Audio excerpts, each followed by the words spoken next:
Now I must address perhaps the most emotional, trying subject that I'm going to discuss with you.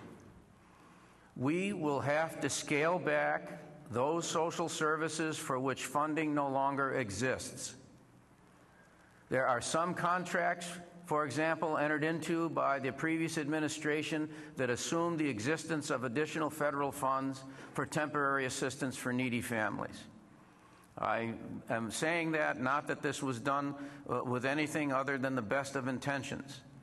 I was part of the Congress at that time that helped put those funds forward. I wish that the Congress would continue to aid and assist the states, but every appearance is, and I have to act on the realities in front of me. You have to act on the realities as legislators that are in front of you.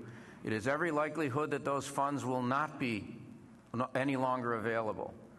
So therefore, these unfunded contracts, while they're for very worthy programs, make no mistake about it, we're going to have to, even though they're for these worthy programs, we're going to have to take a hard look at it.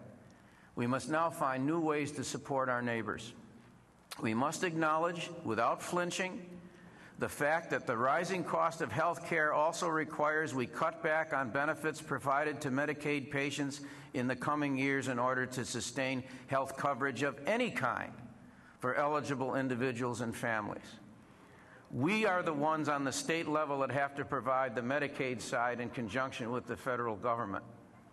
Medicare is on the federal side. Medicaid is what we have to take into account, and we're going to have to take a hard look at what those benefits are. That's why we have to get together on the question of obesity, on the question of how we live, on the question of good nutrition for our children in the schools, good nutrition for our folks in the hospitals, and living a Pono life. This is one of the most difficult things I've had to come to grips with as governor. But we cannot and will not avoid it or evade the necessity of confronting the issue. I'm calling on community organizations, private foundations, and all of us to work together with us in the state agency side to help absorb the blows that these changes will bring, and they will be blows. All told, this plan will allow us to reduce and in time eliminate our fiscal deficit and to turn around our operating deficiencies in government. This plan will speed up our recovery, result in increased revenues, and create a healthy, functioning government that can serve the public good and restore confidence in ourselves. This proposal is presented as a package for consideration. I'm wide open to other ideas from the legislature and from the community. I tell you that. You folks know me. You know that I mean it.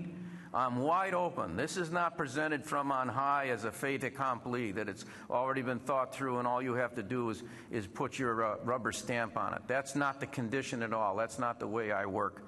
That's not the relationship I want to have. But make no mistake, we cannot and will not entertain ideas that are designed simply to shift responsibility to someone else or to some future time.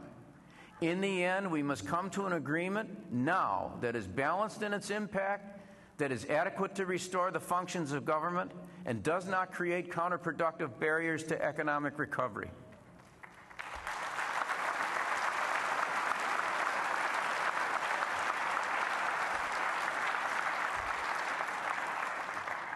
The challenge before us, then, is not to balance the budget. Our challenge is to ensure that our values and priorities are reflected in the decisions we make and the actions we take.